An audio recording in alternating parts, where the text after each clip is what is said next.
Orbital Station Car 7 represented the pinnacle of galactic engineering, which meant it was also spectacularly boring. Every surface gleamed with that particular shade of metallic gray that screamed, "We spent 6 billion credits making this aggressively functional."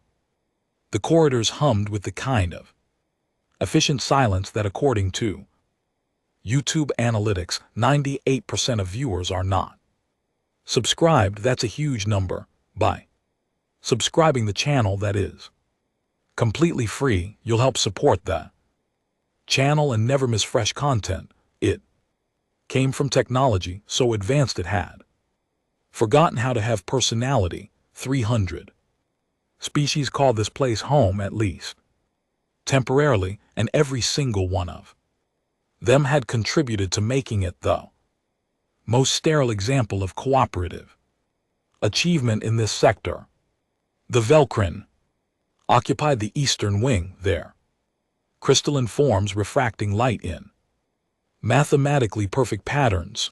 The Thorans had claimed the lower decks, content to swim through their pressurized chambers while conducting research that made quantum physics look like kindergarten counting. Up top, the men kept to themselves, as floating gas clouds tended to do occasionally, drifting through ventilation systems and terrifying maintenance crews who still hadn't gotten used to sentient weather patterns. Then there were the Cathora, four-armed, fur-covered, and possessing the kind of diplomatic patience that could survive 17-hour treaty negotiations without a bathroom break. They ran most of the station's administrative functions. Their cubs, however, had not yet developed such restraint.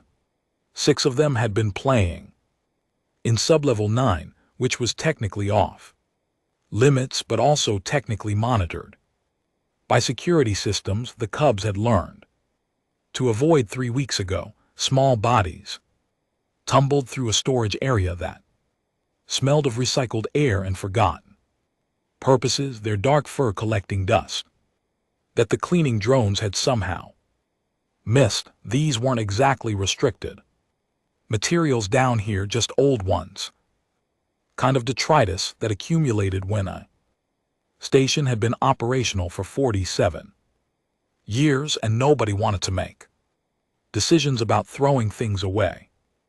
The smallest cub, whose naming ceremony wouldn't happen for another 2 years, knocked over a container. It crashed with a sound that echoed badly in the confined space. All 6 froze, ears swiveling toward the corridor, waiting for adult footsteps. Nothing came. They resumed their exploration with renewed confidence. That's when the second smallest cub found it wedged between a broken atmosphere processor and a crate of obsolete data chips. The thing was rectangular, smaller than a food dispenser, wrapped in cracked material that might have once been synthetic leather, tarnished metal. Corners caught the dim lighting. Circular dial protruded from one side, and a handle made of actual analog materials curved over the top. The cubs gathered around it with the kind of intense focus usually reserved for watching ships dock. "What is it?" asked the second smallest, reaching out with 2 hands while keeping the other 2 planted firmly on the floor. The largest cub, who had appointed themselves leader through the time-honored tradition of being slightly bigger than everyone else, leaned closer. Their whiskers twitched with concentration. "Looks old. Really old. Everything down here is old," another pointed out, which was technically correct and therefore useless. One of them tried shaking it. Something rattled inside, loose and promising. They passed it around, each taking turns examining the strange object with increasing curiosity. The texture felt wrong compared to Everything they knew, modern devices, were smooth, seamless, responsive. This thing had texture where patterns, signs of use that went beyond the planned. Obsolescence programmed into current technology. Maybe it's broken, suggested the smallest. Obviously it's broken. The leader responded, look at it. They did look at it, turning it over with careful manipulation. There were markings on one side, symbols in a script none of them could read, not Cathara, not any of the 37 trade languages taught in basic education. Something else entirely. One cub located a small switch and flipped it. Nothing happened. They tried the dial, rotating it through its full range. Still nothing. They located what appeared to be a panel on the back secured with fasteners that required actual physical rotation to open. What kind of primitive security was that? Should we take it to the elders? Someone asked. The question hung in the dusty air for approximately 3 seconds before collective agreement emerged without anyone actually saying yes. Of course, they wouldn't take it to the elders. Elders would confiscate it, analyze it, then file 17 forms about improper storage protocols and why cubs shouldn't be in Subtle 9 in the first place. They took it back to their communal den, instead smuggling it through corridors during shift change when adults were too busy to notice 6 cubs moving with suspicious coordination. Once safely in their space, they cleared a work area and resumed investigation with proper lighting. The largest cub tried prying open the back panel. The fasteners refused to cooperate. These weren't designed for Cathaclaws, apparently. Whoever built this thing had expected different manipulators entirely. Maybe it needs power, one suggested. They located a charging port universal enough that it might work with station systems. Connecting it produced exactly nothing. No lights, no sounds, no helpful holographic interface explaining what they'd found. Definitely broken, the leader confirmed, but broken didn't mean uninteresting. If anything, the object's refusal to function made it more fascinating. Everything on the station worked perfectly. Medical scanners diagnosed illnesses before symptoms appeared. Food synthesizers produced nutritionally optimized meals. Even the waste reclamation system operated with such efficiency that nobody thought about it, which was probably for the best. This thing had failed. It sat there like a monument to imperfection, and something about that felt important in ways the cubs couldn't quite articulate. They spent the next 4 hours attempting various revival techniques, shaking it more vigorously, trying different power sources, speaking to it in multiple languages in case it was voice activated. One cub even attempted percussive maintenance, which earned a scolding from the others, despite being a legitimate repair technique in several cultures. By the time the station's artificial day cycle shifted into evening mode, they'd made 0 progress and gained numerous theories. Ancient weapon unlikely, given the lack of obvious destructive capability. Communication device possible, but for whom? Religious artifact that seemed excessive for something this mundane. The smallest cub, who had been quietly examining one end of the object, finally spoke up. There's a speaker here. Everyone crowded closer. Sure enough, behind a fabric screen stretched over a circular frame, something that might have been an audio output device sat silent and dark. So it makes sounds, the leader mused. Made Sounds, another corrected, past tense. It's dead. They sat in a circle around their find, 6 young Cathera, contemplating a mystery that refused to reveal itself. Station Keshar 7 continued its efficient operations around them, maintaining life support for 300 species, processing data streams that would take individual lifetimes to comprehend, mediating disputes between civilizations with incompatible biology. But none of that mattered to the cubs. They had found something broken in a world of perfect function, and somehow that felt like discovering treasure. Outside their den, footsteps approached, heavy ones moving with purpose. The cubs exchanged glances. Someone had noticed their absence. They quickly stashed the object under sleeping platforms, covering it with blankets and attempting to look innocent. The door opened, admitting an elder whose expression suggested they were too experienced to believe whatever excuse was coming. Subble 9, the elder stated flatly. 6 cubs suddenly became very interested in the floor. We're sorry, the leader offered. You will be cleaning duty for the next week. They accepted this punishment with appropriate solemnity, keeping their secrets hidden beneath blankets and hoping the elder wouldn't investigate further. Sometimes adults knew exactly what you were hiding and chose to pretend otherwise. This appeared to be one of those times. After the elder left, they retrieved their prize once more. We need help, the smallest said quietly. No adults, the leader insisted. Not an adult, the smallest clarified, ears perking forward. Someone who fixes things, someone who understands old technology. The others considered this. Station Keshar 7 housed representatives from numerous species, each bringing their own expertise.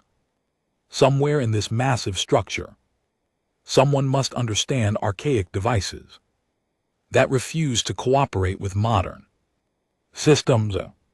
They just had to find them and hope that person wouldn't ask too many questions about how 6 cubs acquired an artifact that probably belonged in a museum rather than a storage room.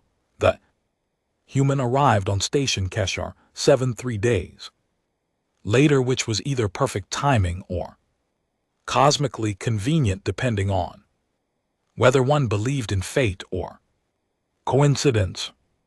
Most species had strong opinions on this matter. Humans characteristically seemed to believe in both simultaneously, while also maintaining that neither existed. Engineering specialist Reeves came with a reputation that preceded him like a warning label. He'd been requested specifically for a maintenance contract involving the station's older systems, the ones installed during initial construction that newer engineers looked at with confusion.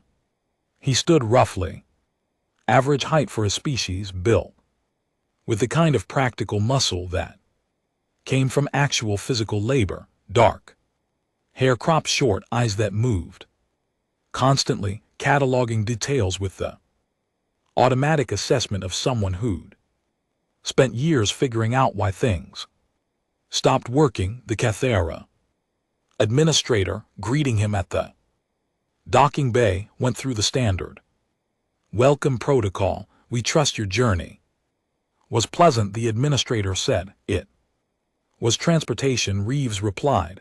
Got me from there to here, which is what transportation does. The administrator's whiskers twitched. Your quarters are prepared. Your first assignment involves the thermal regulation units in Section 4. They've been experiencing fluctuations. Our diagnostic systems cannot explain things malfunction, Reeves said, shouldering his equipment bag. That's why I'm here instead of a diagnostic system.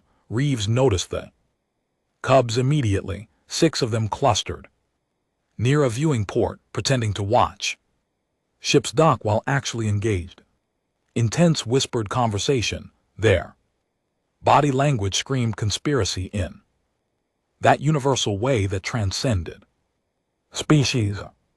Cubs, the administrator sighed, always curious. That's not curiosity, Reeves observed, that's conspiracy. They left Reeves at his quarters with standard instructions. He unpacked with economical movements, hanging tools in order of frequency of use. The room's sterile perfection would last approximately 48 hours before his presence transformed it into functional chaos. He'd been examining the thermal units for 2 hours when the Cubs found him. They approached as a unit. The largest one stepped forward slightly. Engineering specialist Reeves, he looked up from an access panel. That's what my contract says. We need assistance with what? The Cubs exchanged glances. Finally, the smallest produced the object from beneath a cloth wrap. Reeves straightened slowly, wiping his hands on his pants. He stared at what they held. Where did you find that? Story area. The leader said carefully. Is that important? Depends on whether you're supposed to be in storage areas. 6 pairs of ears flattened slightly. Thought so. He reached out. Can I see it? They handed it over with visible reluctance. Reeves turned the radio over in his hands, running fingers across surfaces worn smooth by use. This is a radio, he said finally. A what radio? Receives electromagnetic broadcasts. Converts them to sound. Ancient technology, but humans use these for decades. He located the dial, turned it experimentally. Nothing happened. How long have you had this? 3 days, the smallest admitted. You tried powering it. It won't accept charge. That's because it doesn't use your charging ports. He flipped it over, examining the back panel. Needs batteries. You have any idea how old this is? 6 heads shook in unison. Couple 100 years minimum. They made these things to last back when lasting meant something. He tested the fasteners. Someone put work into this quality construction. Can you fix it? The leader asked. Reeves looked at them with the expression adults reserved for young people who didn't understand complicated realities. Fix implies I have parts, time, and authorization. You want to tell me which of those you're providing? We found it. One of the Cubs protested. That means it's ours. That's not how property law works. But it's broken. Nobody wants it. Broken things still belong to someone. The smallest Cub's ears drooped. So you won't help? Reeves sighed. Didn't say that. Said I need parts. Battery technology hasn't changed much in principle. I can probably rig something that'll work. He pointed at them with the radio. But this stays quiet. I'm here to fix thermal units, not antique audio equipment. Understand? They understood, tails swishing with barely contained excitement. Come back tomorrow, same time. I'll see what I can do. They thanked him with such enthusiasm that several adults in the corridor turned to investigate. The Cubs scattered immediately, leaving Reeves holding a piece of Earth history in a station that represented everything humanity had moved beyond. He returned to his quarters that evening and spread the radio across his workbench. The diagnostics for the thermal units could wait. The back panel came off after some creative persuasion. Inside, components lay corroded and dormant. Capacitors that had given up decades ago, wiring that had oxidized into uselessness. The speaker cone had torn probably from moisture exposure. The tuning mechanism had seized. Any reasonable person would call this beyond repair. Reeves started making a parts list. The next morning found him in the station's fabrication lab requesting materials that matched nothing in current inventories. These specifications are unusual, the Velcrin technician observed. There. Vintage is not a material classification. It means old. I'm replicating old components. Why would you replicate obsolete technology? Reeves looked up from the fabrication terminal because someone asked me to fix something broken, and fixing things is what I do. The Velcrin authorized the fabrication anyway. Engineers had their peculiarities. By the time the Cubs returned that afternoon, Reeves had the radio partially disassembled across his workbench. New capacitors sat waiting for installation. Fresh wiring lay coiled beside corroded originals. He'd even managed to fabricate a replacement speaker cone. You're actually fixing it, the leader said, wonder evident in their voice. That was the plan. Reeves soldered a connection with practiced precision. See this here? This converts electrical signals into sound. Electromagnetic coil vibrates a diaphragm which moves air which your ears interpret as audio. Simple physics. Complicated execution. They watched him work with rapt attention. Modern repairs involved diagnostic scans, component replacement from standardized inventories. This was different. This required understanding how each piece related to the whole. Why not just build a new one? One Cub asked. Because this one has history, Reeves said. See these wear patterns. Someone carried this thing around, used it regularly. He pointed to a scratch along one edge. This happened when they dropped it, but they kept using it anyway. That means something. Means they were careless. Another Cub suggested. Means they cared enough to keep it despite imperfection. There's a difference. He worked through the afternoon explaining each step. How to test continuity and wiring, how to align the tuning mechanism, how to secure connections that would endure vibration and temperature fluctuation. Your people still use these? The leader asked. Not really. We've got better options now, but some folks keep them around. Collectors mostly, people who appreciate what came before. That seems inefficient. Probably is. Reeves tested a connection, nodded satisfaction. But efficiency isn't everything. Sometimes you keep things because they remind you where you came from. The smallest Cub moved closer. Where did you come from? Earth originally, little planet in an unremarkable system. We spent a few thousand years figuring out how to not kill ourselves, then decided to see what else was out there, and you found us.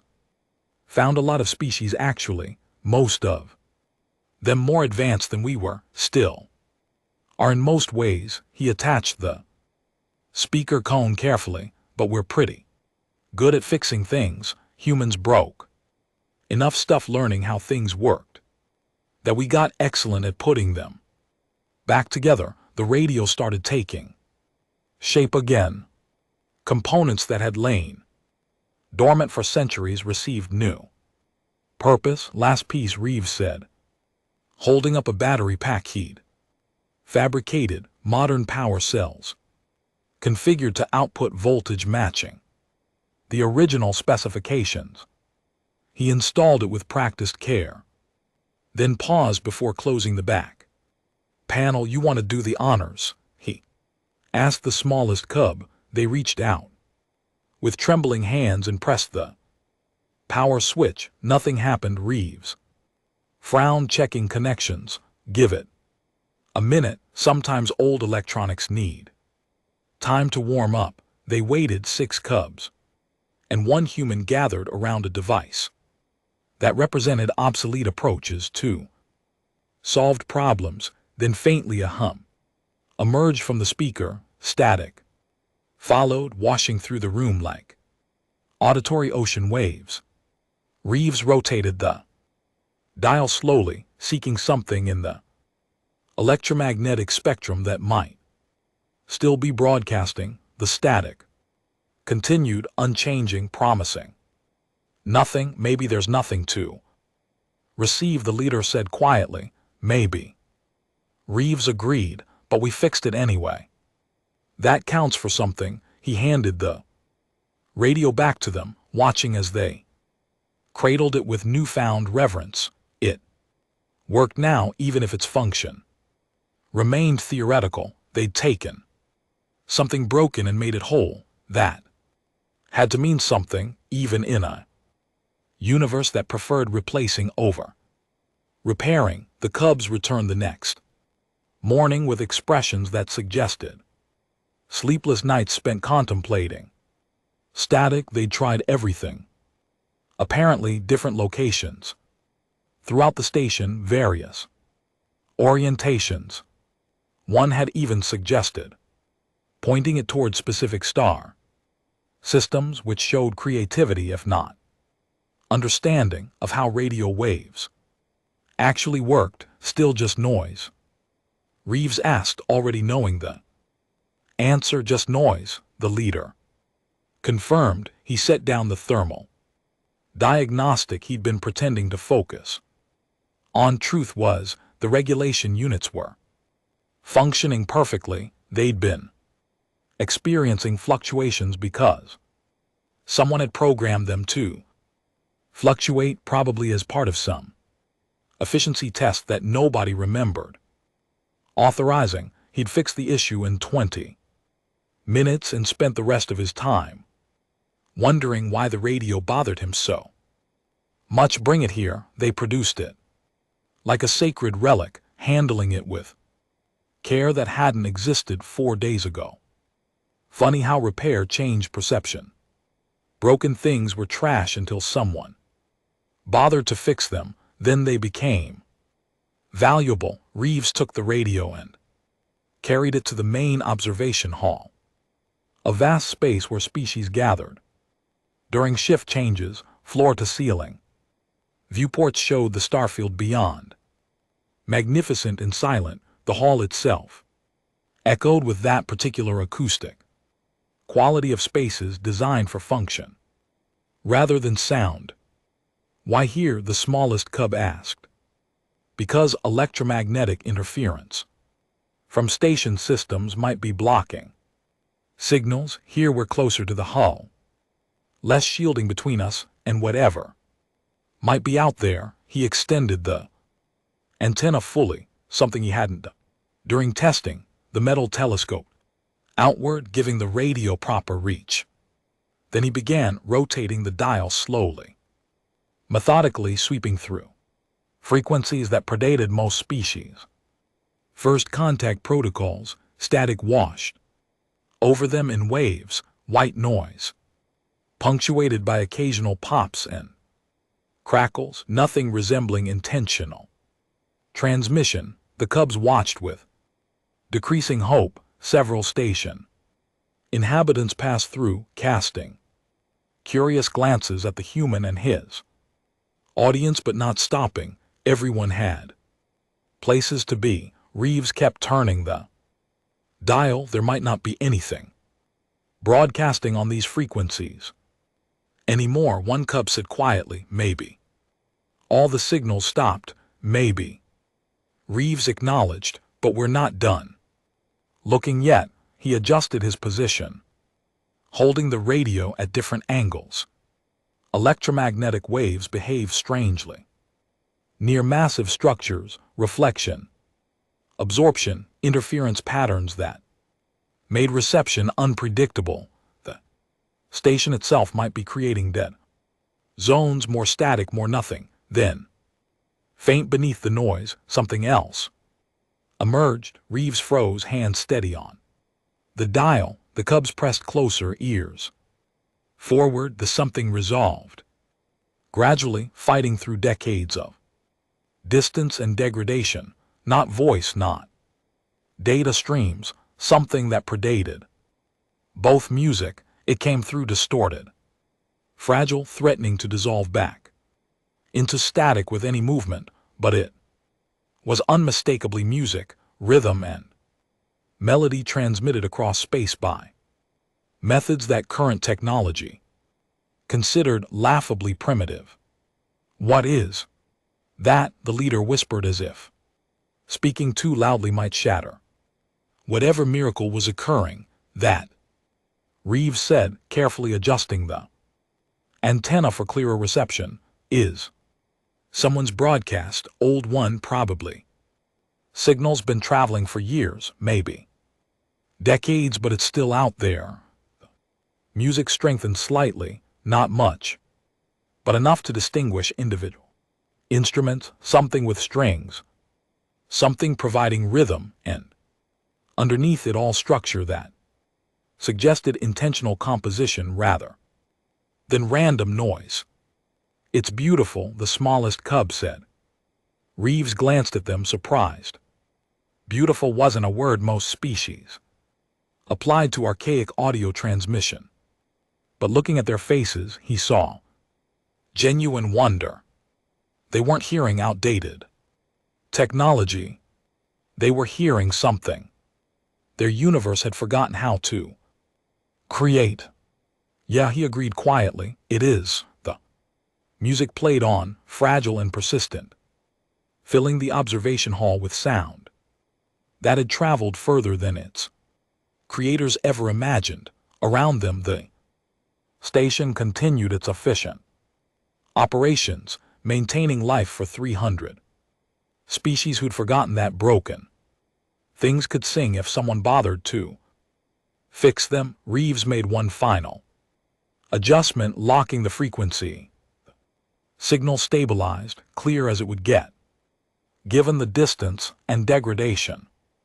There, he said, handing the radio back to the cubs. Now it does what it was designed to do. They took it reverently.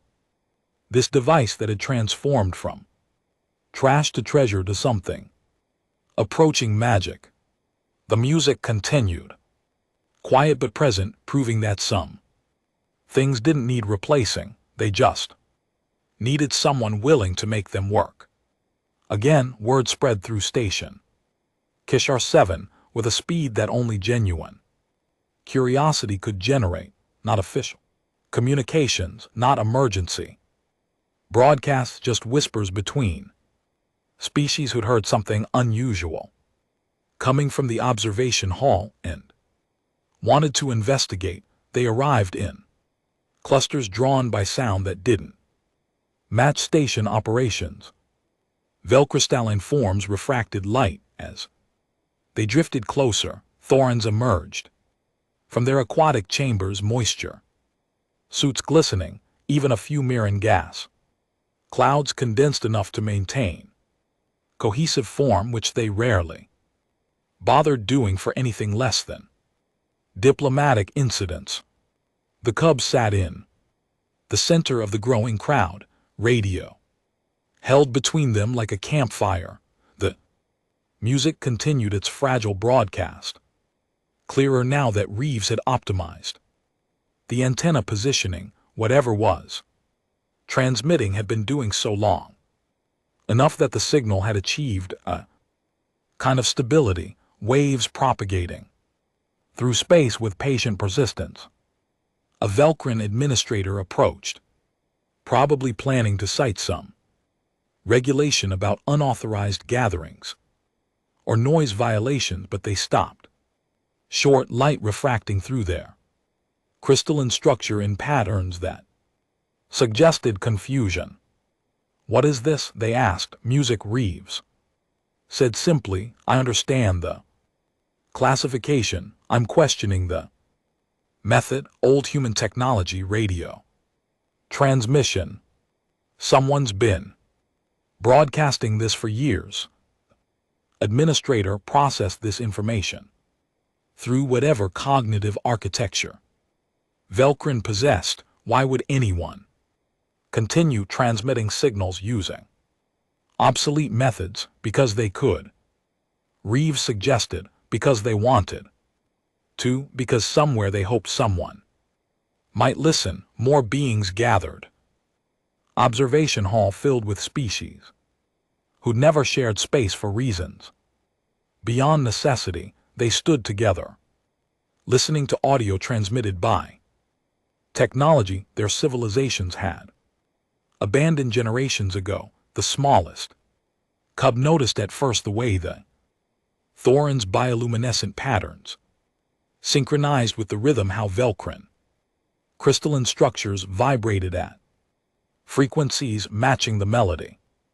Even the Miran clouds pulsed in time with the beat, condensing and expanding like luminous lungs. Everyone's moving, they whispered. They were not dancing. Exactly. Most species present didn't have the anatomy for what humans called dancing, but they were responding. Bodies adapting the music into whatever physical expression their biology allowed. The observation hall had transformed from a transit space into something else entirely, something that had no designation in station protocols. An elder Cathara joined the crowd, the same one who'd assigned cleaning duty days earlier. They watched the cubs with their radio, watched the gathering of species, watched the way sound created connection where efficiency had only created coexistence. You fixed it, the elders said to Reeves. They asked nicely, and now look what you've done. But the elders' tone carried no reproach. If anything, they sounded amused. Chaos through repair. Very human. It's just music. Nothing is just anything. The elders settled beside the cubs, forearms folded in contemplation. This station operates perfectly, every system optimized, every species provided exactly what they require, and yet something was missing. We couldn't identify it because missing things are invisible until found. The music swelled slightly, the broadcast strengthening as if encouraged by its audience. Reeves had no explanation for that. Radio waves didn't care about listeners, but the signal definitely improved, pushing back static with renewed confidence. You gave them something broken, the elder continued, and taught them that broken things have value, that repair matters. That old doesn't mean useless. I just fixed a radio. You fixed much more than that. The cubs had begun swaying, following instincts that transcended species. Music did that. Apparently, created movement where none had existed, generated joy from electromagnetic waves and vibrating air. The other young ones in the crowd joined them, different anatomies finding common rhythm. Station Car 7 continued its operations around them. Life support maintained atmospheres, navigation systems tracked vessels, medical facilities processed injuries, all the important things that kept 300 species alive in the vacuum of space. But in the observation hall, something equally important was happening. Beings who'd coexisted were learning to exist together, finding connection through sound transmitted by methods their advanced civilizations considered primitive, discovering that sometimes the old ways offered things the new ways had forgotten to include. Reeves watched them all, these aliens gathered around a radio that should have stayed broken. He'd completed his assignment, fixed the thermal units, solved the mystery of the fluctuations, earned his contract. Payment, but this felt like the actual work, the thing he'd come here to do, even if nobody had requested it. Taking something abandoned and making it matter. Again, showing Cubs that repair had value, proving that progress didn't require discarding everything that came before. The music played on, fragile and persistent, filling the hall with proof that some things didn't need improving.